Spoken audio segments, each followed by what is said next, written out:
SER Podcast.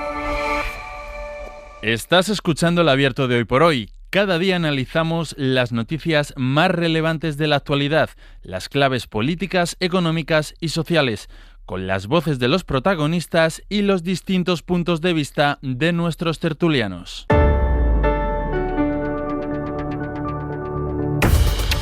Vamos a entrar en el tiempo del abierto esta mañana, en Hoy por Hoy. Enseguida vamos a saludar a Pablo Iglesias, a Mariola Urrea y a Carmen Lumbierres. Hemos tenido la poca habilidad de convocar a todos nuestros tertulianos en emisoras de la SER. Y aquí ocurre una cosa, se lo voy a contar. Las emisoras, justo antes de que empecemos el abierto, están en su tramo local. Entonces, para conectarse con Madrid, tienen que hacer un chiqui, cambiar un cable. Como en las centralitas antiguas, cambiar la línea. Y esto lleva un tiempo. Y entonces ya me dicen que están todos. Yo lo que estaba haciendo ahora era rodeo por aquí, rodeo por allá, les cuento un poco mi vida y así ganamos tiempo para que se conecten. Málaga, Pablo Iglesias, hola. ¿Qué tal? Buenos días de nuevo. Bien, ya lo hemos conseguido. Santander, Mariola Urrea. Hola, Mariola. Chiqui resuelto. Bien. Y el chiqui en Zaragoza también lo han hecho. Carmen Lumbierres, buenos días. Muy rápidos, buenos días. Sí, es que tenemos unos compañeros que son nada, pim pam, y la radio hecha. Pues nada, pues con Pablo, Mariola y Carmen vamos a aportar la reflexión esta mañana. Ya les digo que este va a ser un abierto muy panorámico porque no solo vamos a hablar de Ceuta, vamos a empezar hablando de Ceuta y vamos a acabar hablando de Latinoamérica, a partir de la toma de posesión hoy del nuevo presidente de Colombia. Pero empecemos hablando de Ceuta. Julia Molina, Julia, muy buenos días. ¿Qué tal? Buenos días, Pedro. Y Adriana Jordán. Adriana, muy buenos días. Hola, buenos días. Bueno, os he pedido que os asoméis al abierto de esta mañana porque quiero enfrentar o confrontar dos realidades, dos discursos, el del gobierno y el del PP. Primero con el gobierno, Julia. Porque ayer, a última hora de la noche, tarde-noche, en verano la noche es tarde todavía, se anunció una reunión que no teníamos en agenda. Al frente va a estar Pedro Sánchez. Ha convocado hoy a los ministros de Defensa, Interior, Migraciones, Infancia y al secretario de Estado de Exteriores, porque el ministro está en Colombia, precisamente. Bueno, una reunión para coordinar la respuesta ante la crisis que atraviesa Ceuta. Decía antes, es una especie de gabinete de crisis que no se había convocado hasta ahora en los términos esto de gabinete de crisis, y que ahora, ayer se cumplió una semana, se convoca para primerísima hora de la mañana. Julia. Sí, es un encuentro por videoconferencia en el que participa por primera vez Sánchez después de su visita hace una semana a la ciudad autónoma. Durante estos días se han ido sucediendo encuentros a nivel ministerial y contactos con la delegación del gobierno en Ceuta, pero sin el presidente, que se ha mantenido fuera de plano. Hemos visto, por ejemplo, a Marlaska, responsable de Interior, en el encuentro con sus homólogos europeos, o a la ministra de Infancia, Sira Rego, que llegó ayer a Ceuta, pero es la primera vez en esta crisis en la que Sánchez reúne a varios de sus ministros. Lo que señalan desde Moncloa es que será un encuentro para hacer seguimiento de la situación, pero con un tema prioritario sobre la mesa, la atención a los menores que han llegado. Una cuestión urgente y que tiene como telón de fondo a una oposición dispuesta a poner todas las trabas posibles para torpedear el reparto entre comunidades. Estos días el Ejecutivo ha insistido en que las autonomías deberán aceptarlo, pero con la participación de Sánchez en el encuentro también mandan un mensaje, que el Gobierno al más alto nivel estará sobre este asunto y, de paso, acallan las críticas del PP, que desde el lunes explota la idea de que Sánchez está de vacaciones ajeno a lo que ocurre en Ceuta. Te cuento, Pedro, por cierto, que el Gobierno acaba de registrar hace unos momentos una solicitud de comparecencia en el Congreso en el que de los ministros Marlaska, Robles, Álvarez y Bolaño van a comparecer en las comisiones de Interior, Exterior, Defensa y Seguridad Nacional. El PP desde hace un par de días lleva pidiendo estas comparecencias. De hecho, ayer registraron esas mismas solicitudes, pero al hacerlo al hacerlo el gobierno, exactamente, claro, no sí, al hacerlo el gobierno a petición propia, pues se hará en algún momento, desestimando las peticiones que ha hecho el PP. Pero agosto es un mes sin actividad parlamentaria. Sí, pero se activará. Mira, vale. El Gobierno lo que va a proponer a la presidenta del Congreso es que la ministra de Defensa comparezca el 25 de agosto. Espera, dame fechas. ¿Las tienes todas? Sí. Es que esto me interesa mucho para organizar la información. Exacto, vamos agendando ya. Venga, exacto. El 25 de agosto, la ministra de Defensa, Margarita Robles. Bien. Félix Bolaños, ministro de la Presidencia, Justicia y Relaciones con las Cortes, el día 27. Y luego los ministros de Interior y de Exteriores, Marlaska y Álvarez, el día 28. Cada uno en sus comisiones. Es una petición que, como te digo, había hecho hace un par de días el Partido Popular, pero ahora el Gobierno lo hace a petición propia. Vale. o sea, hacia final de mes. Bueno, pues tampoco está mal. Esa última semana ya tenemos elementos relevantes para la crónica informativa. Bueno, esto es importante. Bueno, es noticia a esta hora de la mañana, de hecho, Julia, que el Gobierno da el paso y pide expresamente la comparecencia en el Congreso de esos 4 ministros para dar cuenta de la gestión de la crisis. Y esto enlaza precisamente con lo que le habíamos pedido a Adriana que nos contara esta mañana, que es que el Partido Popular venía acusando, lo hizo ayer, al presidente del gobierno de estar en la hamaca. España, Ceuta, se enfrenta a una crisis de primerísimo nivel y este es el discurso del PP.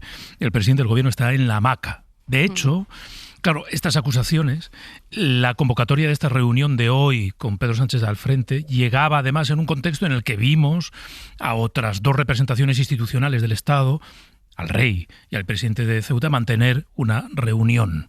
Por tanto, en este contexto es probable que alguien en Moncloa haya dicho, bueno, tenemos que transmitir la imagen de que nosotros también, con Pedro Sánchez al frente, estamos en la gestión de la crisis. Pero además, hoy el Senado iba a discutir, Adriana, la convocatoria de esos mismos ministros que quieren ir por voluntad propia al Congreso, pero en el Senado. Eso es. En el Partido Popular van a por la gestión del Ejecutivo en esta crisis. Vamos a ver en las próximas horas cómo reaccionan a esa convocatoria de finales del mes de agosto que ha hecho el Ejecutivo al Gobierno, al Congreso para comparecer estos 4 ministros en la Cámara Baja. El PP en el Senado, donde tienen mayoría absoluta, van a votar justo hoy, hacer agosto hábil en la Cámara Alta y van a forzar esas comparecencias también en comisión de los ministros Álvarez, Robles, Bolaños y Marlaska. Así que, Pedro, nos espera un agosto intenso porque al tener el PP mayoría absoluta en la Cámara Alta, pues seguro que le dan salida a estas comisiones. Luego los ministros tendrán que hacerlas también compatibles con sus agendas. El secretario general Miguel Tellado estos días ha llamado a los suyos a trabajar todo este mes, a no descansar. Feijóo sí ha estado estos días de vacaciones. Hoy le veremos en Lugo en el homenaje al periodista Fernando Ónega. Esto va a pasar en Galicia mientras desde Génova están dando esa directriz que tú apuntabas en contra de la gestión del gobierno. Están elevando el tono y retratan a un presidente tumbado a la Bartola, lo decía el vicesecretario popular Elías Bendodo. ¿Es un problema que ha generado el gobierno?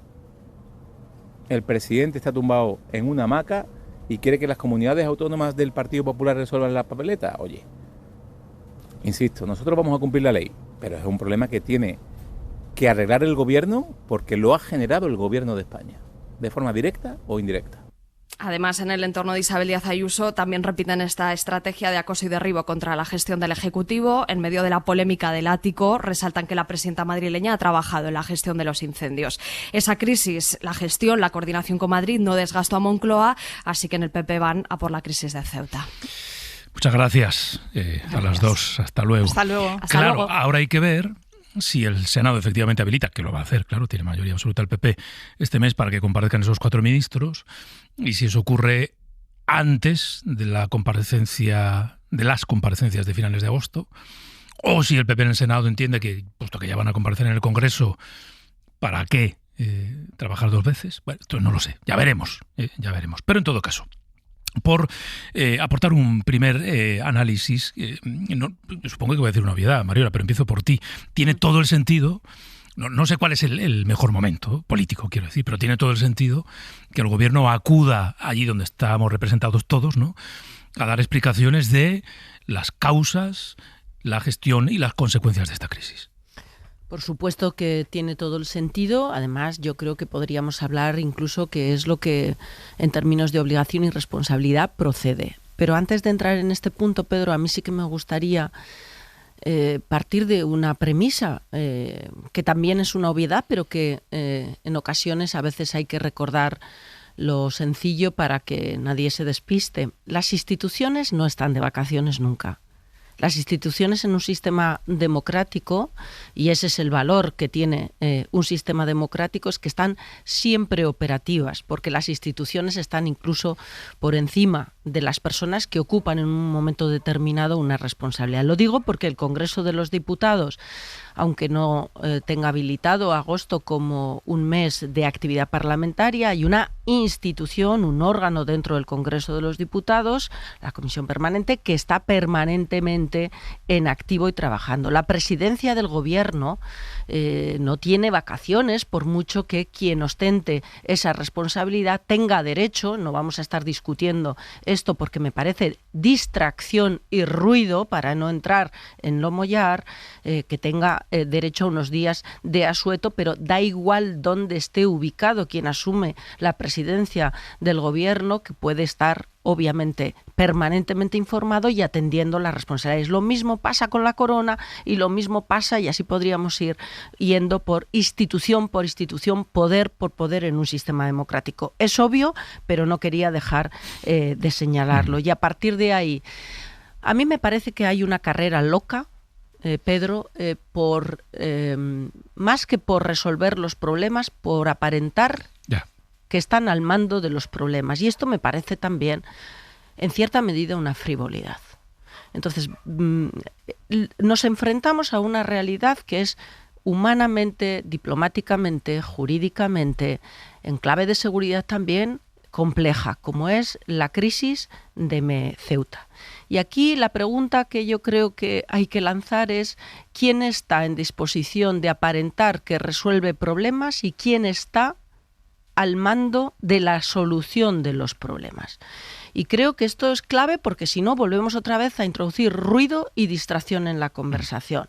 Entonces, yo no tengo tan claro que sea relevante quién atiende primero y quién se reúne primero con el presidente de Ceuta, sino quién está en disposición, uno, de aceptar que este es un problema que no tiene el PSOE, que no es un problema que tiene Sánchez, que es un problema o un desafío que afecta al Estado y que, por lo tanto, todos los que tengan responsabilidad en este Estado tendrán que estar en disposición de sumar para encontrar la mejor fórmula para resolver la cuestión con Marruecos, para resolver, por supuesto, el elemento de corte humanitario.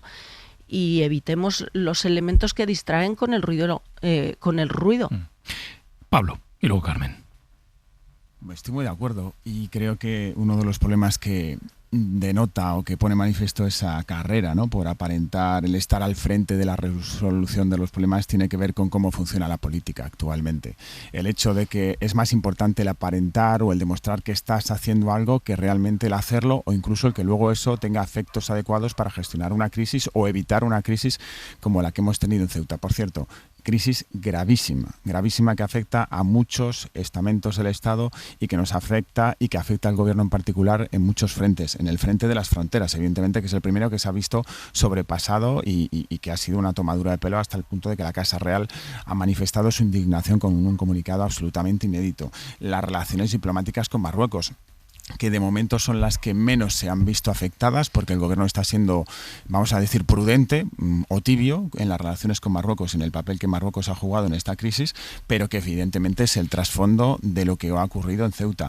Está el tema social, evidentemente, de la inmigración, de la gente que ha pasado la frontera y que luego muchos de ellos, la inmensa mayoría, han vuelto, pero muchos se han quedado, y de en particular que algunos de ellos son menores de edad, y eso también hay que gestionarlo. Y luego no olvidemos la situación de la propia ciudad de Ceuta, que es territorio español, que también necesita un apoyo institucional, etcétera, etcétera. Entonces, yo creo que el Gobierno en estas últimas horas ha reaccionado. Quizá el Gobierno hizo después de la crisis una cosa bien. Recordaréis unas horas de cierta confusión, porque iba a ir el ministro del Interior y de repente Moncloa anunció que no solamente iba el ministro del Interior, sino que iba el presidente del Gobierno. Es verdad. Sí. Yo creo que el presidente del Gobierno hizo muy bien reaccionando y sabiendo que era una crisis gravísima y el presidente del Gobierno tenía que estar al frente. Que un presidente del Gobierno en otras épocas de la democracia viaje a Ceuta, viaje a Melilla, ya ha supuesto un problema con Marruecos, y Pedro Sánchez aquí no tuvo miramiento ni tuvo dudas en ir, aunque fuera a sumarse a ese viaje en el último momento. Creo que está bien, y políticamente está bien si pensamos que inmediatamente después se fue de vacaciones. Si no hubiera pasado por Ceuta y se hubiera ido directamente a Lanzarote, las críticas habrían sido mucho mayores. Claro. Y ahora que pasan unos días y que evidentemente la oposición empieza a tratar de armar un discurso para erosionar al Gobierno, porque el presidente está en su lugar de vacaciones, que coincido que eso no significa ni este presidente ni otros muchos que estén íntegramente de vacaciones las 24 horas, pues el Gobierno dice, tengo que reaccionar y tengo que, mientras que la oposición arma un relato, agosto yo tengo que armar también mi propio relato de que estoy trabajando. Y creo que ahí hay dos decisiones. La reunión de hoy, que es relevante para tratar de coordinar y hacer análisis. Y luego, por otro lado, esas comparecencias que se anunciaban, que aunque sean para finales de agosto, significa que el Gobierno ya tiene una perspectiva de trabajo. Yo creo que algunas de esas comparecencias son tardías. Las que tienen que ver con el traspaso de la frontera podrían producirse ya en cuestión de los próximos días, la próxima semana para ser exactos, pero bueno, el Gobierno decide retrasarlo a final de agosto, cosa que suelen hacer todos los gobiernos para tratar de anticipar el arranque del ciclo político. Que además coincide, voy contigo, Carmen, con que esa semana, si no me equivoco, habrá Consejo de Ministros ya. Claro, por eso, entre otras cosas, comparecen esa semana, porque ya estarán todos en Madrid, porque el martes se habrán reunido. Venga, Carmen, y luego haremos un pequeño alto en el camino. Nada, muy breve. Yo es que creo que las crisis españolas han cambiado mucho desde el desgraciado asunto de la Dana, no solo climatológico, sino de la gestión posterior, y cómo en ese momento el pueblo valenciano reaccionó a las visitas incluso de los reyes y también, por supuesto, del presidente del gobierno, de los líderes de la oposición, de la ultraderecha, que también agitó ahí claramente todo lo que pudo. Y yo creo que a partir de ese momento parece que ante cada crisis política todo el mundo se tiene que posicionar rápidamente. Lo vimos también en el desastre de Adamuz, y hay como una parte de escenificación en la que yo estoy de acuerdo en lo que están diciendo también mis compañeros, de rápidamente que todo el mundo parece que está en la foto, que está gestionando algo, pero aparte de esa fotografía que podíamos hacer del momento, del lugar de cada uno de ellos, quien está gestionando, mejor o peor, pero quien está gestionando es el gobierno. Quien fue ahí fue el presidente del gobierno, ayer estaba la ministra de Infancia y el ministro de Interior. Quien se va a tener que ocupar en un primer lugar de qué vamos a hacer con esa crisis humanitaria, que es tener casi por ahora 2.000 menores viviendo en la ciudad de Ceuta sin una tutela efectiva del Estado, porque todavía están con la tramitación de los expedientes, va a tener que ser en un primer lugar el Gobierno de España. Quien se va a tener que ocupar de tener una posición, algunos podremos decir templada por ser por contemporizar entre templada o delicada con el asunto internacional, va a ser el ministro de Asuntos Exteriores. Irán una semana más tarde o una más, pero es verdad que esto es el inicio de una crisis que va para largo, que esto es el momento inicial así que no olvidemos que es como todos en orden, vamos a ponernos todos a trabajar, y yo espero que la reacción también del Partido Popular no sea solo achacar que alguien está sentado a la Bartola o duplicar las comparecencias en el Senado para atornillar, ¿no?, a los ministros cuando van a ir a comparecer al Congreso. Claro. Yo echaría de menos que se pusieran un poco a favor, por lo menos en los temas de Estado, y no lo utilizáramos como lo estaba diciendo ahora Pablo, ¿no?, para la política interior, de estar dándonos golpes todo el día. Yo creo que es sensato pensar que no va a tener sentido que comparezcan los ministros en el Senado y en el Congreso. Es verdad que cada Cámara puede ahora mismo defender su propia dignidad, ¿no? Y en el Senado decir, oiga, mire usted, este es un foro y el Congreso es otro. Y nosotros reclamamos tener la posibilidad y el derecho, fundamentalmente el PP dice, nosotros reclamamos nuestra mayoría absoluta en el Senado para establecer aquí el control. Y sospecho que el Partido Popular no va a querer que las explicaciones queden para finales de agosto, ¿no? Y bueno, pues querrá aprovechar que sigue siendo un momento de atención centrada en Ceuta para que las comparecencias en el Senado sean antes. Pero bueno, eso lo vamos a saber hoy, a lo largo del día. Hoy por hoy noticias. Ser podcast. Mencionaba antes que el rey llamó ayer a Maribén, al presidente de la ciudad de Ceuta. A la salida, Juan Jesús Vivas decía: no me cabe la menor duda de que el rey nos va a visitar y no me cabe la menor duda de que el rey nos va a apoyar, de eso estoy convencido, manteniendo el papel constitucional que al rey le corresponde. Quien tiene las capacidades... No me cabe la menor duda de que el rey nos va a visitar, decía. María Manjabacas, muy buenos días, María. Buenos días. Oye, que tengo unas cuantas preguntas que hacerte, por eso te he hecho madrugar, ¿eh? Si no, yo no te hago madrugar. No pasa nada.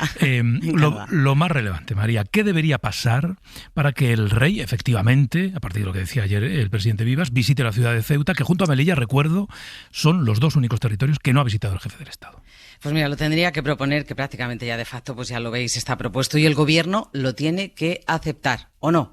No es algo que pueda hacer por su cuenta. A nadie se le escapa que este tipo de viajes en la política exterior es competencia del gobierno, que debe refrendar todos los actos del rey. Esto es así porque lo dice la Constitución. Además, este es un viaje, ya lo sabéis todos, que tiene unas clarísimas connotaciones internacionales, porque Marruecos no quiere que vaya el rey, porque se enfadaría. Y esto en el lenguaje diplomático tiene un coste. En fin, Pedro, resumiendo, la pregunta que me hacías, lo tiene que autorizar el gobierno. Acordaos, tú te acordarás igual del famoso, y hace bastantes años cuando el rey Juan Carlos dijo que quiero ir a Cuba, y fue Aznar el que dijo, irá cuando toque, pues eso. Ah, vale. De la anterior visita han pasado, pues creo que casi 20 años, ¿no? Y además acabó en un incidente diplomático con Marruecos. Sí, además el relato cronológico de los hechos es indicativo. El viaje fue en noviembre de 2007. Previamente se anunció y a partir de ahí, solo con el anuncio, Marruecos llamó a consultas a su embajador en Madrid y Rabat lo justificó, dijo que era una visita lamentable. La decisión, he de deciros, se tomó por instrucción directa del rey Mohamed VI, pero pese a esto, España mantuvo la visita. El presidente entonces era Zapatero y no respondió, retirando a su embajador. A partir de aquí, un conflicto diplomático temporal que se prolongó durante varias semanas hasta que finalmente Marruecos, que ya sabéis que las casas reales tienen muy buenas relaciones entre ellas, volvió a enviar a su embajador a Madrid. Bueno, en esta crisis el rey hay que decir que ha adoptado un papel pues bastante proactivo, ¿no? Convocó ayer al presidente de Ceuta, que viene a ser aquello de, puesto que yo no puedo ir, o todavía no tengo el permiso para ir, pues y creo que tengo que ocuparme personalmente de la situación en Ceuta, llamo al presidente de Ceuta para que me lo cuente. Pero además, la semana pasada, bueno, estos últimos días hemos conocido su opinión, aquello de que estaba indignado, que no sé si de manera sorprendente o no, María, ha sido, digamos, contundente. Sí, ha sido muy contundente la reacción que ha tenido con Ceuta. Lo decías tú muy bien, como no puedo ir a Ceuta, pues llamo al presidente de Ceuta, a Maribén. Creo que allí es el primer presidente autonómico que recibe. Es como una mini zarzuela que, salvo el despacho del presidente de gobierno, pues tiene funciones más de contacto con la sociedad balear. Pero tenía mucho interés en reunirse con el presidente. Hubo un comunicado, ya lo sabéis, el del fin de semana. No hay paralelismos, lo habéis mencionado en la mesa, pero en otro momento que todos recordamos, el rey quería ir a visitar a los vecinos de La Dana. Aquello no todo el mundo lo ve. Era arriesgado, se hizo. Y este viaje, anunciado, digamos, de manera poco ortodoxa, y si es anuncio por el presidente de Ceuta, que desde luego no es lo habitual, si se hace, que todavía Zarzuela no ha dicho nada, tendrá también sus riesgos políticos o internacionales con Marruecos. Y de ahí que hasta la fecha el rey no haya pisado ni Ceuta ni Marruecos en 12 años. Gracias, María. Un abrazo, hasta luego. Bueno, entonces, Carmen, ¿qué hacemos? ¿Le damos permiso al rey para que vaya o no? A mí me da... La semana pasada acerté muchísimo cuando dije a estas horas que había una mini crisis en Ceuta con llegada de 1.000 personas, a las 4 horas llegaron 70.000, quiero decir, para coger entre paréntesis lo que voy a decir, pero a mí me da que el rey no va a tener la autorización del gobierno para viajar a Ceuta. Creo que además sería casi irresponsable que el viaje se produjera ahora, en este momento, cuando todavía estaban en plena investigación las causas de la apertura de fronteras, vamos a llamarlo así, de Marruecos, las implicaciones internacionales que ha habido detrás, y creo que sería además riesgoso para la propia corona. Ha habido un momento, o durante su reinado ha habido un momento de crisis seria, no, de reputación, pero porque unos apoyaron mucho su posición y otros no, y el rey, siendo el símbolo del Estado, lo que no debería producir es una división, que fue su declaración del 1 de octubre, ¿no? Que estaba muy ligado también a esto que tiene que ver con el símbolo del jefe del Estado, de la unidad y de la permanencia. Yo creo que ese fue un discurso muy arriesgado, que no fue muy bien recibido en una gran parte de la población. Por otra parte, sí, muy bien en otra, pero parece que como que polariza más una situación que estaba polarizada. Y todo lo que tenga que ver con la defensa de la integridad del Estado, que por supuesto es una encomienda constitucional, y sobre la permanencia del Estado, tiene que ser ejecutada con mucha prudencia, porque es muy fácil que haya intereses en intereses políticos en instrumentalizar la figura del rey en este caso y hacer de el rey la figura de la reconquista de nuestro territorio, del imperio español, cuando además, por ejemplo, la ultraderecha está un poco separada de la figura de la corona y puede utilizar este asunto, ¿no? Moverse en ese terreno es moverse en terreno pantanoso, y en la anterior visita que estaba contando ahora María Vacas del 2007 del rey Juan Carlos, hay que recordar que el gobierno y el ministro Moratinos lo apoyó y lo promocionó, y que contaba con la anuencia también del jefe de la oposición, que era Mariano Rajoy. Yeah. Yo creo que ahora mismo esto no pasa. Hoy por hoy noticias. Ser Podcast. Estábamos analizando esa hipótesis de que el rey pueda visitar Ceuta en algún momento. Decía antes Carmen, no tendría sentido, no sería oportuno, no sería conveniente, no sería inteligente que lo hiciera ahora. Parece evidente, Pablo, que no es el momento. O sea, yo no sé si debe hacerlo o no, si el gobierno debe o no dar el permiso, porque en el fondo depende del gobierno. Nos decía también María Vacas que da la sensación, al final, en términos de mensajes de la Casa Real, podemos asumir que si el presidente de Ceuta dice lo que dice, no es que sea un outsider de los protocolos, sino que alguien le ha dado permiso para contar, ¿no?, este compromiso personal del rey, porque hablar en nombre del rey pues no tendría mucho sentido. Pablo. Absolutamente. Es evidente que ayer tuvieron que hablar de ello y que el rey le manifestó algún tipo de compromiso personal para viajar. Y yo en lo que coincido es en que creo que en estos días no es el momento precisamente para viajar a Ceuta. Primero, porque ya se ha producido ese encuentro de ayer. Segundo, porque la situación ni siquiera está resuelta en la ciudad de Ceuta por completo. Y tercero, porque es un viaje institucional tan importante que la Casa Real, cuando organiza sus viajes, lo hace muy bien, lo hace a conciencia, lo hace con meses de antelación, con preparativos, y no creo que se deba ir a Ceuta expresamente para aterrizar, dar un paseo por las calles, una visita al ayuntamiento y poco más. No, seguro que los reyes quieren tener un contacto estrecho con la gente, como tuvo el rey Juan Carlos cuando fue en 2007, que las calles se puedan preparar, que tengan un buen recibimiento y que haya una manifestación pública, no solamente de la españolidad de Ceuta, sino de compromiso y de cercanía entre el pueblo y la Casa Real, entre los reyes de España. Entonces creo que eso tiene más lógica, prepararlo a partir de ahora y empezar a diseñarlo para que se pueda hacer durante el otoño, antes de final de año, ni siquiera el año que viene, sino antes de final del año, teniendo en cuenta más las citas electorales que vamos a tener en 2027, y sería mejor hacerlo dentro de unos meses que hacerlo ahora. Ahora, si vamos al fondo del asunto y la pregunta que tú lanzabas, Pedro, y yo tengo una respuesta quizá polémica, pero muy clara y muy contundente. El rey debe ir donde quiera y cuando quiera. Esto no es un viaje diplomático, esto no es un viaje de relaciones internacionales en el que las competencias de relaciones internacionales dependen directamente del gobierno. Esto es simplemente el jefe del Estado visitando territorio español, sea Madrid, sea León, sea Barcelona, sea Murcia, sea Ceuta o Melilla. Tiene que ir exactamente igual. Aquí hay una gran anomalía política, incluso de Estado, y es el hecho de que a lo largo de 40 años de reinado, Juan Carlos I solo fue una vez a estas ciudades. Hay otra anomalía, en este caso un poquito más reducida, pero que empieza a tomar ya tintes de bola de nieve, que es el hecho de que el rey Felipe no ha ido a Ceuta y Melilla. Son los dos territorios españoles que le faltan por visitar en sus años de reinado. Todas las demás comunidades autónomas las ha visitado. En Ceuta y Melilla no ha estado. Y sabemos, esto, en fin, somos conscientes de que no ha ido precisamente por esa disputa que hay con Marruecos, que reivindica dos territorios que no son suyos. Es que Ceuta y Melilla no solamente son territorio de España, son territorio, por ende, de la Unión Europea. Por lo tanto, si Marruecos tiene la capacidad de reivindicar el territorio de Ceuta y Melilla, evidentemente puede tener su opinión y puede decir y hacer lo que quiera, pero tiene que ser consciente de que no solamente está atacando la soberanía territorial de España, sino, en mi opinión, también la de la propia Unión Europea.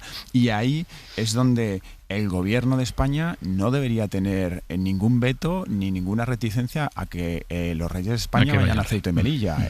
Otra cosa es elegir el momento, como decía. Ahora no, pero dentro de unos meses sí. Pero el gobierno no lo debe vetar ni lo debe limitar. Ahora, echando un poco de memoria, yo recordaba que sabemos que ese condicionante de que el gobierno lo puede vetar existe, porque en el año 2020 ya pasó algo parecido cuando, ¿os acordáis que el rey tiene la tradición de ir todos los años a la entrega de despachos de nuevos jueces en Cataluña?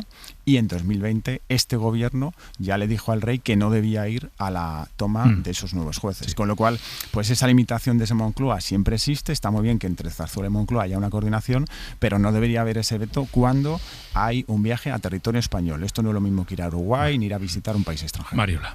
Bueno, pues para que quede claro nuestras posiciones y sobre todo la divergencia entre los analistas que conformamos hoy esta mesa, yo creo que el rey probablemente es el único español que no puede hacer ni lo que quiere ni lo que puede, sino que constitucionalmente es el titular de una institución que todas sus actuaciones, también en territorio nacional, están, digamos, avaladas, refrendadas técnicamente por el gobierno, y de hecho ahí tiene sentido toda la figura del ministro o ministra de jornada. Esto es relevante porque estamos hablando de nuestro diseño constitucional y los parámetros, o si se quiere el perímetro, sobre el que se articula una monarquía parlamentaria, que es nuestro modelo.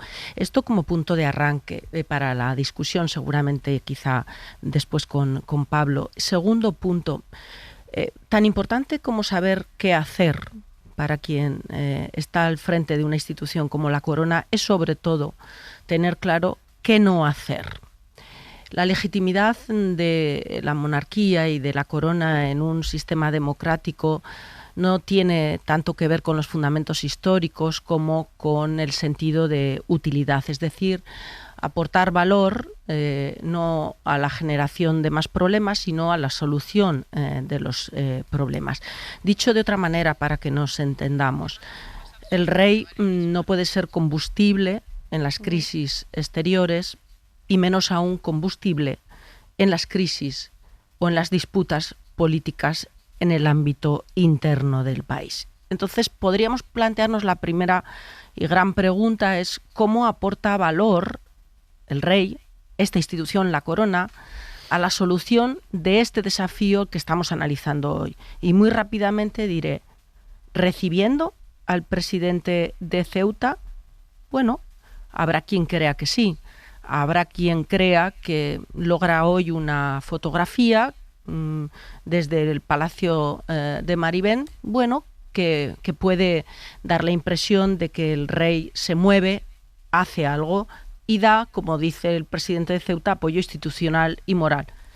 ¿Esto es todo lo que es capaz de hacer la Corona? Podría ser una pregunta para seguir, digamos, dándole a nuestro oyente pautas para que llegue a su propia conclusión. Segundo, ¿aporta valor el rey acudiendo a Ceuta? Pues si el resultado de esa visita es incrementar la crisis con Marruecos, me parece que falso y poco aporte de valor provocaría esta institución. Y por último lugar, decía Manjabacas, las monarquías tienen normalmente buenas relaciones. Digo, bueno, yo lo traduciría de otra manera, diría las monarquías y sus relaciones se desarrollan en un ancho de banda distinto al clásico de los poderes, porque se entremezclan relaciones familiares y eso a veces aporta mucho capital para resolución de problemas. De hecho, el padre de este rey y el padre del actual rey de Marruecos resolvían muchos de los problemas no haciéndose una fotografía, sino resolviendo las discrepancias o las tensiones vía teléfono. Por tanto, quizá el gran aporte de valor que puede hacer la monarquía no está detrás de una fotografía, sino está entre bambalinas. Dicho de otra manera, y con esto acabo, ¿y si la fotografía en Palma de Mallorca no desvela la fortaleza, sino la debilidad? Carmen. Claro, porque es que el antiguo rey Juan Carlos I, que si en algo podía ser bien ponderados en esta habilidad que estaba diciendo ahora Mariola, las relaciones informales, con lo que parte era familia suya y parte no, decían que eran como hermanos, si os acordaréis. Sí, eso se decía, sí. Eso se decía, hermanos que regalaban muy bien y mucho. Pero no es verdad que en eso el rey Juan Carlos tuvo un papel mucho más discreto que lo que puede parecer hacerse la foto ahora en Ceuta para evidenciar la presencia de yo estoy aquí. A mí me parece, como Mariola, que es más una muestra de debilidad institucional que no de fortaleza, y que la corona tiene esta habilidad para poder hacer otro tipo de acercamientos entre ejecutivos. Él no es poder ejecutivo, pero sí parte del cuerpo de la diplomacia para acercar posiciones entre una democracia, de una monarquía dictatorial como es la de Marruecos. El rey sí que de Marruecos puede ir donde le dé la gana, incluso puede expulsar a sus propios habitantes a otros países, mientras que esta no es función del rey. Quiero decir, el rey claro que puede viajar donde quiera, como estaba diciendo Pablo, pero es que no debe viajar donde quiera, porque es que nuestro orden constitucional que nos dimos entre todos es que el modelo de la transición del 78 es que el rey reina pero no gobierna, y que por lo tanto tiene que ir siempre, bueno, es que no me quiero repetir lo que acaba de decir Mariola, pero es que es muy importante, refrendado por la actuación del gobierno, sino ante quién estaría ejerciendo la responsabilidad de la actuación del rey. Así que en lo personal puede ir donde quiera, en lo institucional tiene que ir de la mano de quien son los representantes del pueblo, que son los que hemos elegido para las Cortes Generales, y de ahí del gobierno. Pablo, y cerramos este capítulo. Sí, hay un elemento que mencionábamos que me parece muy relevante, que es precisamente esa relación entre las casas reales, la Casa Real Española y la Casa Real de Marruecos. Y efectivamente, como mencionabais, entre los dos anteriores reyes, Juan Carlos y Hassan II, existía una relación tan estrecha que el propio rey Juan Carlos ha contado en repetidas ocasiones que se consideraban hermanos.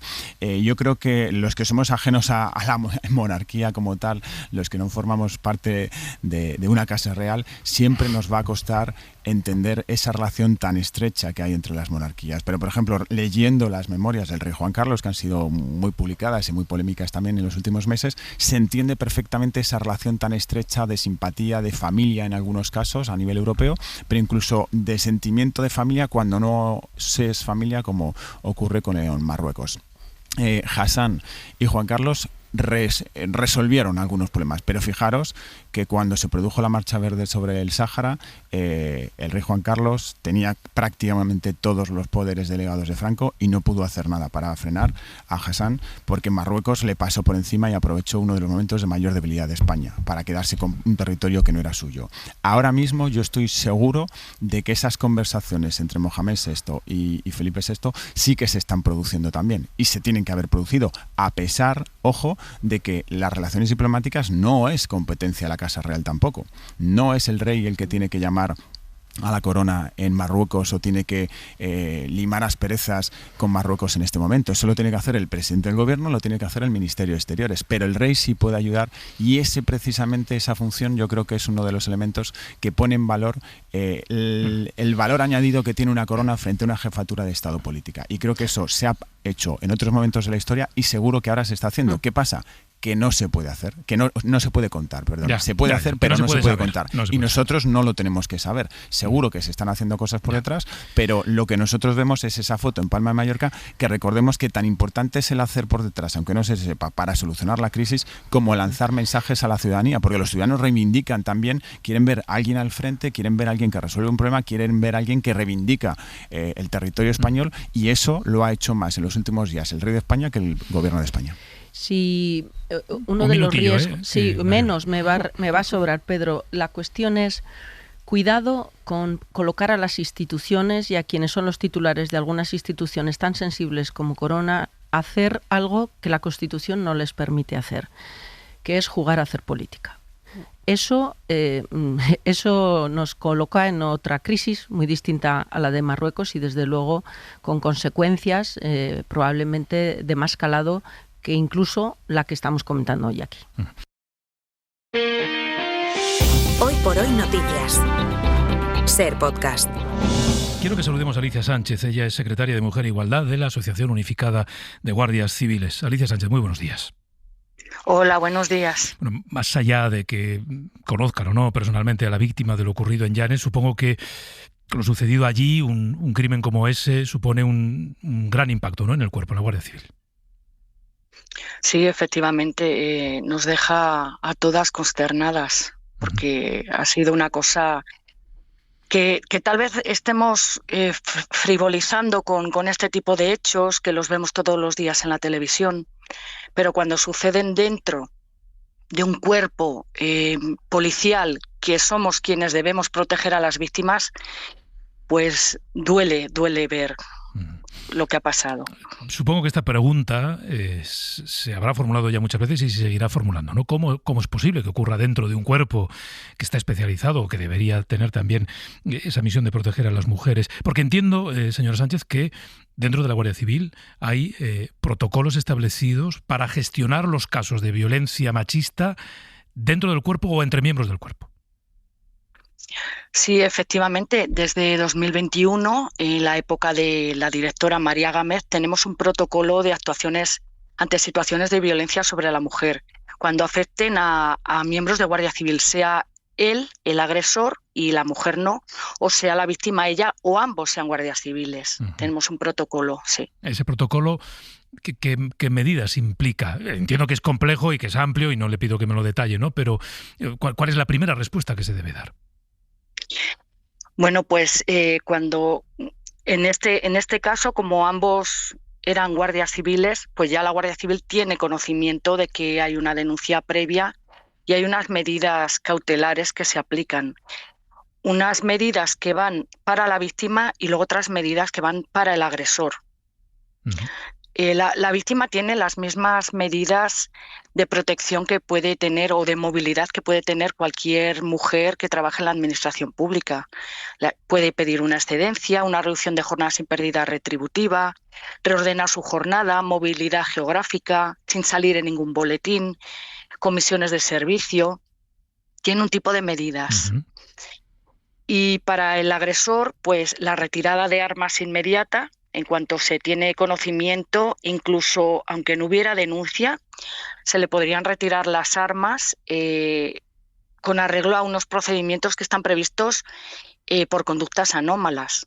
Y se le adaptaría al puesto de trabajo por no llevar arma. O sea, ya no podría prestar servicio en la calle, tampoco podría, en caso ya de ser, como en este caso, que estaba condenado por violencia de género, no podría estar trabajando con mujeres o con menores. No podría, se le restringen acceso a las bases nuestras policiales y en teoría debería la Guardia Civil favorecer unas medidas de rehabilitación para los condenados, unos cursos o unas jornadas, pero yo esta parte desconozco si la han realizado con algún agresor condenado. Claro, de todo este relato de medidas que usted nos hace, yo echo en falta, y entiendo que una parte de nuestra audiencia también, la última medida, que es la expulsión del cuerpo. ¿Eso cuándo ocurre? Pues eso ocurre cuando ya hay una condena firme y se le ha separado el servicio y la pena es lo suficientemente grave como para que este señor pueda dejar de ejercer su labor como guardia civil. Un delincuente, yo lo digo, tenemos demasiados delincuentes fuera para tenerlos que aguantar dentro. Entonces se ve que a este señor, a este asesino, le comunicaron que le expulsaban del cuerpo unos días antes y eso se obcecó, vamos. ¿Tienen ustedes datos? ¿Hay algún tipo de estadística, de registro, de seguimiento de cuál es el impacto dentro del propio cuerpo de la violencia machista? Pues no tenemos datos oficiales, ningún dato oficial, pero habrá que pedirlos a la Dirección General.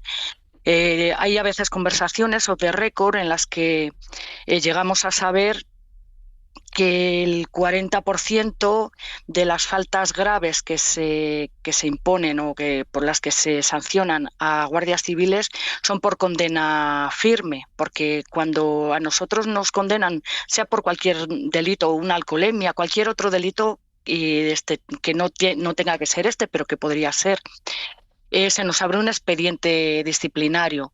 Entonces, en una conversación nos comentaron que el 40% de las faltas graves son por condena firme, pero desconocemos si son todas por temas de violencia contra la mujer. Pero sería la hora de pedir los datos y ponernos ya estamos en plan serio con ello, pero más serios todavía, y buscar modificaciones en el protocolo de violencia sobre la mujer. Claro, porque aquí otra pregunta que se hace en el caso de esta agente asesinada en Llanes es cómo su expareja, al que se le había comunicado que iba a ser apartado del servicio, tuvo acceso a un arma. Pues siento decirlo, pero es que no tenemos armeros. No tenemos armeros donde guardar nuestras armas particulares en el lugar de trabajo. Quien se la lleva a su casa tiene la responsabilidad de tener un armero en su casa y lo compra y ya está. Pero la Guardia Civil debería facilitar armeros oficiales en todos los lugares de trabajo. Un albañil no se lleva la hormigonera a su casa. Y un médico no se lleva el bisturí y las herramientas de su trabajo a su casa. Debe haber un lugar adecuado y vigilado para dejar nuestras armas en el lugar de trabajo. Y es algo que en AUGC llevamos reivindicando, pero muchísimos años. No sé si es que no hay dinero para ello, pero para otras cosas sí, o qué es lo que ha pasado aquí. Pero la taquilla no es el lugar adecuado para dejar el arma. En todo caso, señora Sánchez, planteo una hipótesis con la que, quiero decir, no quiero ser alarmista ni en absoluto, no es mi intención, pero la situación que usted me describe podría derivar en que un agente de la Guardia Civil sobre el que pesen denuncias de, no sé, malos tratos, acoso por parte de otra agente de la Guardia Civil, mientras eso no se sustancia en una condena y en una condena de relativa gravedad, no solo sigue siendo agente de la Guardia Civil, sino que sigue teniendo acceso a su arma. Se le retira cautelarmente, por un tiempo hasta que se resuelva. Pero es que las medidas, por ejemplo, de alejamiento, el responsable de que éstas se lleven a cabo es el jefe del acuartelamiento. Y tenemos un caso en el que el jefe de la comandancia no ha puesto medidas. En otro caso que tenemos no es violencia de género, pero sí es violencia contra una mujer. Y no ponen, el juzgado togado militar pone una medida de 200 metros de alejamiento y ambos siguen residiendo en el mismo acuartelamiento. Y la mujer se ha tenido que marchar de baja médica a casa de su familia. No es un caso de violencia de género, pero es un caso de violencia sobre la mujer y además que podría ser constitutivo de un acoso sexual. O sea, realmente quien tiene el poder de decidir tiene que utilizar todas las herramientas y tiene que ponerse ya en plan serio para que estas cosas dejen de suceder. Claro, porque es importante este matiz que usted introduce. No solo hablamos de casos de violencia de género, de parejas o exparejas que tienen esa relación, sino también de violencia sobre las mujeres, que puede ser de diferente tipo. Usted lo mencionaba, acoso sexual, ¿no? Sí. Que se puede dar en un entorno de relaciones laborales, como una casa cuartel, ¿no? Sí. Le voy a ser sincero, señora Sánchez, me sorprende que no exista un registro, porque tengo la impresión de que a veces las realidades se combaten mejor cuando se pueden cuantificar, cuando se puede describir, ¿no?, la realidad. Y es llamativo, sí, que en un cuerpo numeroso, muy numeroso como el de la Guardia Civil, no exista una estadística, un registro, un dato al que acudir para saber cuántas agentes de la Guardia Civil son víctimas de violencia sobre la mujer, sea del tipo que sea. Bueno, yo entiendo o quiero entender que en la Guardia Civil, en la Dirección General de la Guardia Civil, alguien llevará un registro de los agresores que hay en la Guardia Civil o de las víctimas guardias civiles que hay. Yo soy vocal de la Comisión de Igualdad y Diversidad y del Consejo de la Guardia Civil y creo que esta información debería llegar a esta comisión, pero por lo que sea no llega. Así como si llegan los datos de acoso sexual a la Comisión de Igualdad y de acoso laboral a la Comisión de Riesgos Laborales, en este caso que considero que deberíamos tener conocimiento quienes representamos a las mujeres, en este caso, víctimas de las diferentes violencias, no tenemos datos. Igual la Guardia Civil sí los tiene y sería el momento de decirle transparencia, muéstrenos los datos. Pues Alicia Sánchez, secretaria de Mujer e Igualdad de la Asociación Unificada de Guardias Civiles, le agradezco mucho que nos haya atendido esta mañana. Muchas gracias a vosotros. Gracias, Pedro. Gracias y buenos días. Bueno, Mariola, tengo un minuto para cada uno casi, porque luego quiero dedicarme a Colombia, pero me parece muy reveladora esta conversación, ¿no? Muy reveladora de cómo se gestionan este tipo de situaciones dentro del propio cuerpo, de lo que dicen los protocolos, de lo que se hace y no se hace, de lo que se aplica y no se aplica, de cómo a veces la adopción de una medida de protección depende de la sensibilidad del comandante de un puesto, y a veces pues esa sensibilidad no existe. Bueno, pues es que a lo mejor este crimen, terrible crimen de Llanes, tiene que suponer un zarandeo, Mariola. Y sobre todo, y especialmente, me quedo con esta última reflexión, Pedro, que hacía la persona a la que has entrevistado, la necesidad de que con transparencia el cuerpo haga público unas cifras, si es que éstas existen, y si no, sobre la incidencia de la violencia sexista en el cuerpo, y si no, que se articulen los mecanismos para que esas cifras existan. Porque es que además, Carmen, yo esta mañana lo comentaba con un compañero de informativos, decía, oye, tenemos que hacer el trabajo de preguntarnos si efectivamente hay estadísticas, si se hace un seguimiento en las fuerzas y cuerpos de seguridad del Estado, es decir, en aquellos ámbitos en los que el agresor tiene a su disposición un arma de fuego, ¿no? Si hay algún tipo, pues esto, de estadística, de dato, de seguimiento sobre el número de casos, de denuncias que se pueden presentar por parte de otras agentes, sean de la Policía Nacional, de la Guardia Civil o de policías locales, que también hay decenas de miles de policías locales en este país, Carmen. Es verdad, porque es más la situación es mucho más grave si portas un arma, pero a mí me parece que es simplemente un comportamiento muy homogéneo al que ocurre en todas las organizaciones cuando hablamos de casos de violencia machista, que por suerte no todos llegan a ser asesinatos, ¿no? Que hay casos de acoso que no llegan a este nivel tan alto, pero lo hemos visto dentro de las organizaciones de los partidos políticos, cuando es muy difícil pedir transparencia también ahí, cuando ha habido casos de denuncias por acoso, no por asesinato, por acoso. Es muy difícil verlo dentro de la Iglesia, es muy difícil verlo también dentro de las empresas. O sea, es que yo creo que no podemos aislar a un grupo profesional del resto de la sociedad española, por mucho que ellos sean las fuerzas y cuerpos de seguridad del Estado. Porque la portavoz, la señora Sánchez, estaba diciendo, parece que el Guardia Civil se obcecó cuando vio que no iba a ser reincorporado a la Guardia Civil. Es que cuando no se obcecan es porque ocurre el Mundial y pierde el equipo de su país, o hace calor, o son vacaciones, o llega una separación. Siempre hay una explicación para justificar la muerte hacia una mujer, ¿no? El asesinato. Claro, da igual, es que da igual el calor que haga, o da igual quién esté al frente. Es que tenemos un enorme problema estructural de violencia machista en este país, en el que la media es de 45 a 55 mujeres asesinadas en los últimos 10 años, y es de manera transversal en todas las clases políticas, en todas las profesiones, en todos los sitios. Pablo. A mí me preocupa especialmente el hecho de que en este caso tengamos un nuevo asesinato de una persona que ha trabajado en las fuerzas y cuerpos de seguridad del Estado, que asesina a su expareja. No es el primero de los últimos años, tuvimos también uno recientemente en Barcelona bastante grave, y esto yo creo que no estamos acostumbrados, gracias a Dios, y son casos muy puntuales, pero hay que estrechar el cerco para que esto no vaya aumentando.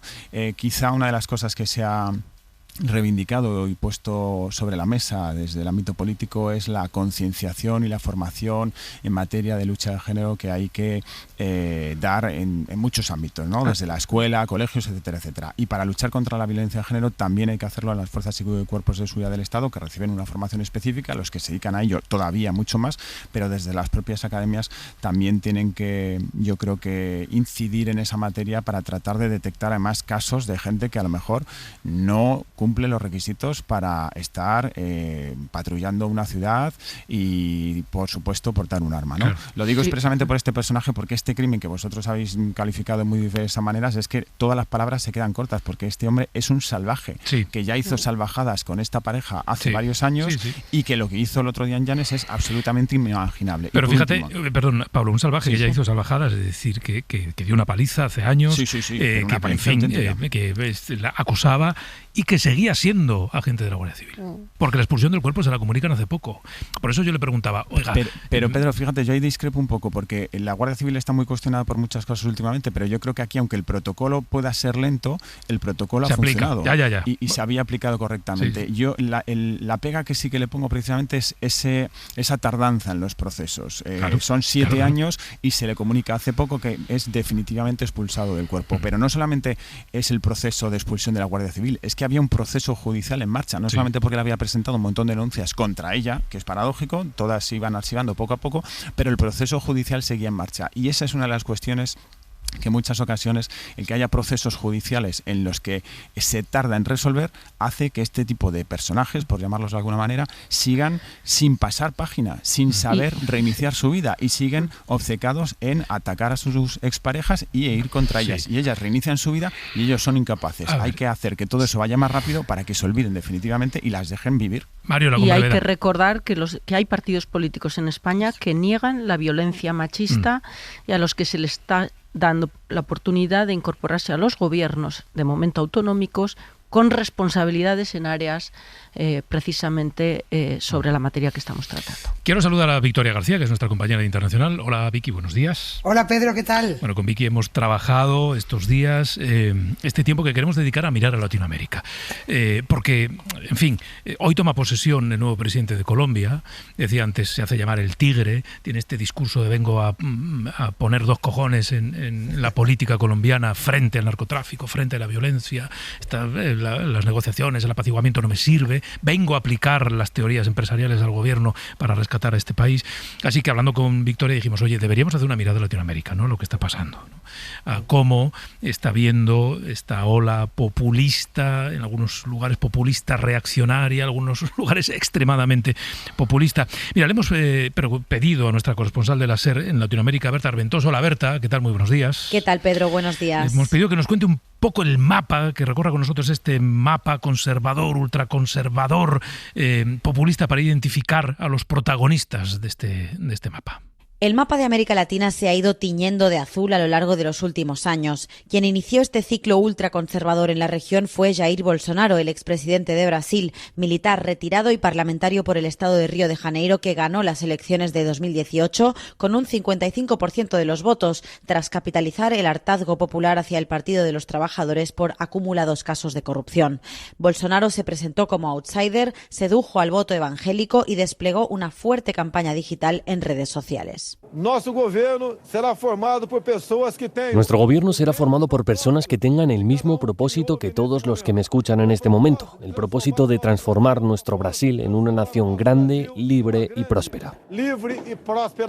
Muchos lo llamaban el Trump latinoamericano. Negó que hubiera existido la dictadura en Brasil, prometió mano dura en seguridad y fue acusado por el Senado de su país de crímenes contra la humanidad por una gestión negligente de la pandemia de coronavirus.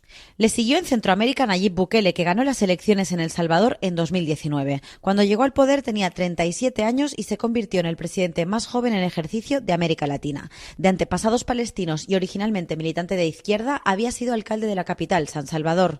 Arrasó en primera vuelta con un estilo fresco y juvenil, un hábil manejo de las redes sociales y mensajes simples pero efectivos. Bukele se propuso combatir el enquistado problema de la inseguridad en el país a través de una guerra contra las pandillas, una política con mucho respaldo social, pero que degradó la democracia en El Salvador. Entonces nosotros entendimos a la fuerza y con golpes que la única forma era ir tras el pandillero y arrestarlo, no para castigarlo, sino para sacarlo de la sociedad.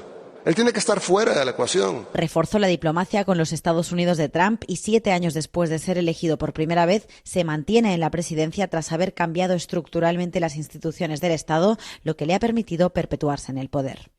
La ultraderecha fue testimonial en la región hasta que en 2023 Javier Milei abrió un segundo ciclo cuando venció al peronismo en las urnas en Argentina. Una gestión considerada muy mala del peronista Alberto Fernández allanó el camino a la presidencia a este congresista y tertuliano de televisión anarcocapitalista. Motosierra en mano e insultos en boca, prometió acabar con la llamada casta política y con la pesadilla de todos los argentinos, la inflación. Ministerio de Cultura, afuera. Ministerio de Ambiente y Desarrollo Sostenible, afuera. Ministerio de las Mujeres y Género y Diversidad, afuera. Ministerio de Obras Públicas, afuera, aunque te resistas. Milei no solo abrió una veda, sino que normalizó el estilo trampista en la región. En 2024, el joven empresario y presidente de Ecuador, Daniel Noboa, proclamó la guerra al crimen organizado y declaró el estado de excepción, con medidas como el despliegue del ejército en las calles con dudosos resultados. Durante su primer gobierno, su propia vicepresidenta lo acusó de maltrato y de autoritarismo. México rompió relaciones con Ecuador después de que Noboa ordenara la detención del exvicepresidente progresista Jorge Glass, que se encontraba refugiado en la embajada en Quito. Al año siguiente, en Chile, José Antonio Kast venció en las urnas a Janet Jara, la candidata sucesora de Gabriel Boric.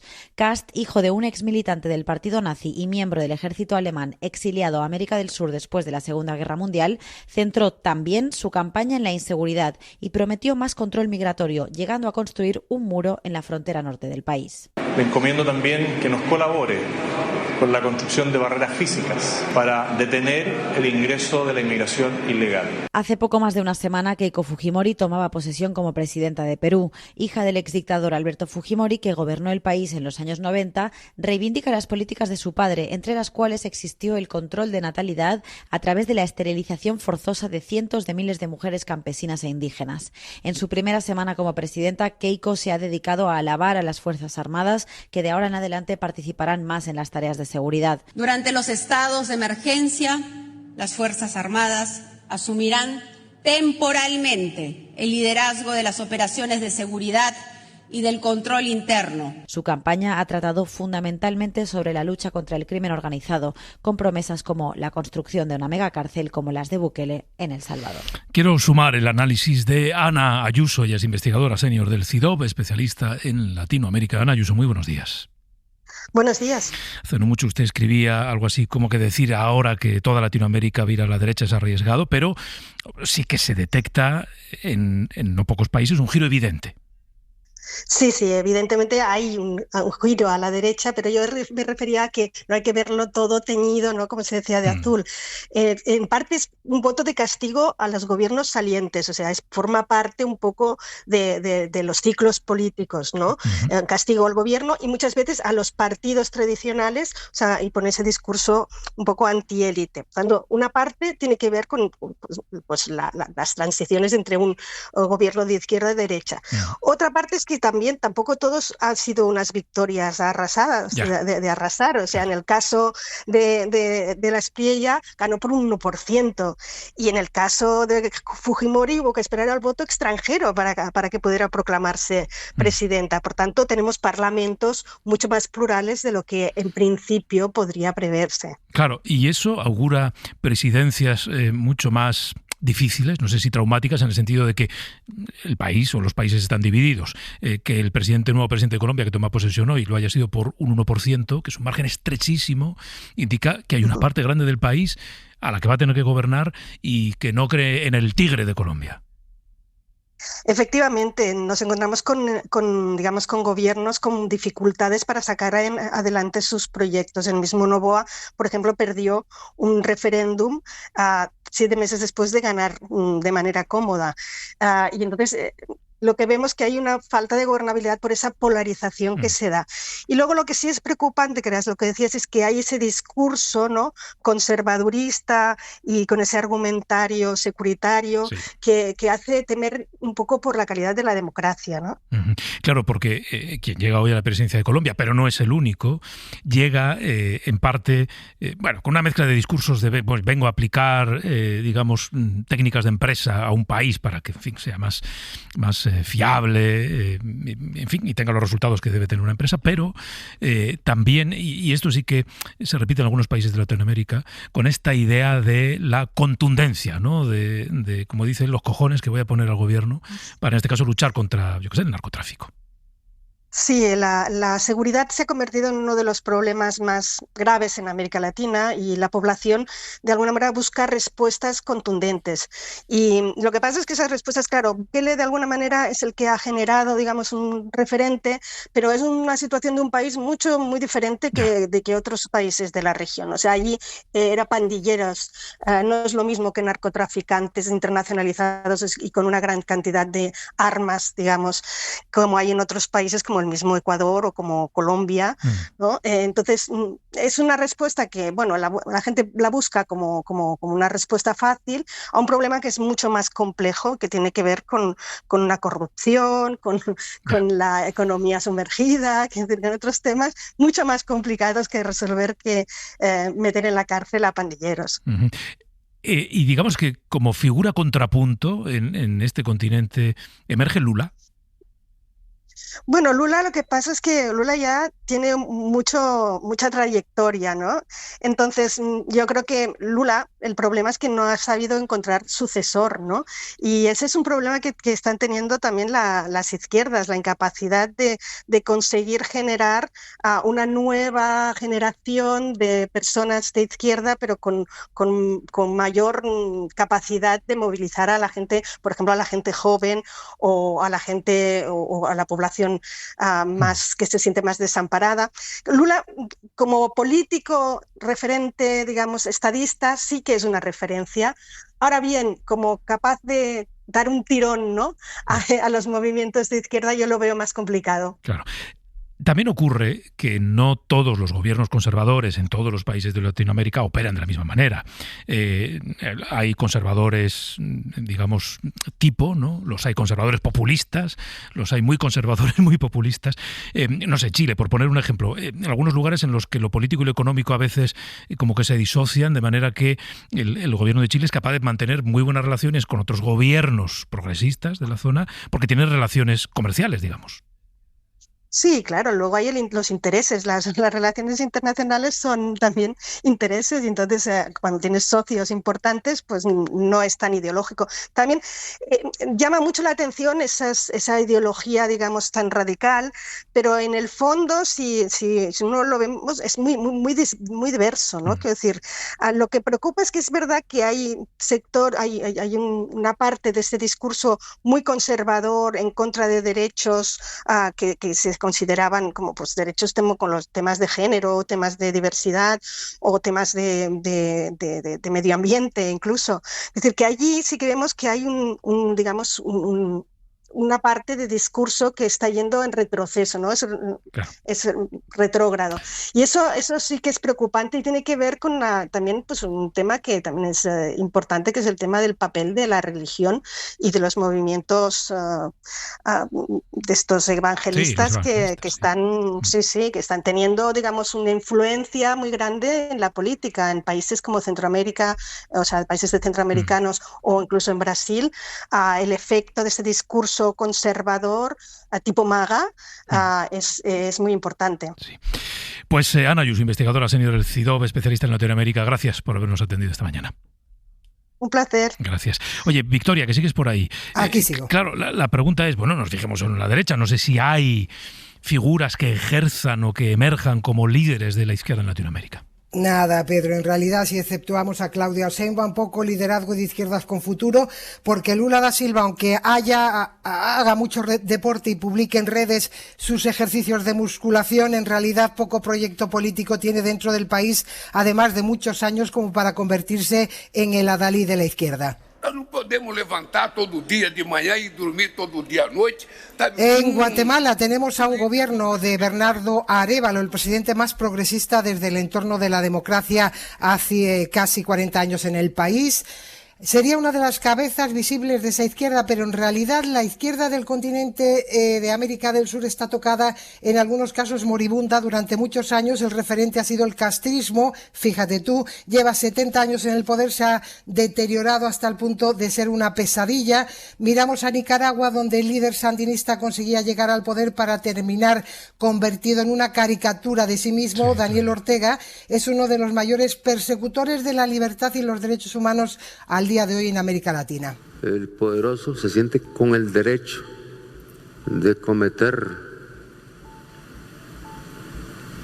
crímenes simplemente porque... Y pasamos al gobierno y la trayectoria de Claudia Sheinbaum. Esta es una figura reconocida internacionalmente, pero su gobierno ha estado marcado por cuestionamientos nacionales con la herencia política de su predecesor, López Obrador. Que se reunieron unos periodistas con dirigentes de la oposición y me da risa porque ¿saben qué fue su principal conversación? ¿Por qué no hay oposición? Pues esta mujer está presionada por casos de corrupción interna, crisis de partido, polémicas de seguridad y tensiones diplomáticas o de gobernabilidad. Así que la izquierda en Latinoamérica está bastante tocada. Necesita un revolcón. Hoy toma posesión el nuevo presidente de Colombia. Allí, por cierto, ha viajado el rey de España, acompañado del ministro de Asuntos Exteriores. Es una de las citas internacionales del día y es un síntoma también de lo que está pasando en ese continente al que queríamos prestar atención. Oye, Vicky, te voy a encargar algo para la semana que viene, que no sé si estás trabajando, igual te estoy poniendo... Estoy trabajando. Bien, pues si estás trabajando la semana que viene, a ver si un día hablamos de Cuba. De la gran olvidada, ¿verdad? De la situación en Cuba, sí. Porque, no sé, de aquí a nada estamos contando que Trump ha aparecido un día en La Habana y las cosas cambian. Bueno, no, que hay que hablar de la situación en Cuba, de cómo lo están padeciendo los cubanos, de toda esta operación de brazo del oso de Estados Unidos, de cómo empresas españolas ya, hoteleras, por ejemplo, han abandonado sus negocios allá. Pero hablamos la semana que viene, Vicky. Un saludo, Pedro. Venga, hasta luego. Hasta luego. Pablo Iglesias, Mariola Urrea, Carmen Lumbieres, muchas gracias. Quería yo comentar con vosotros esto, pero lo dejo para la semana que viene. Un abrazo. No me da tiempo. Abrazos. Para no perderte ningún episodio, síguenos en la aplicación o la web de la SER, Podium Podcast o tu plataforma de audio favorita.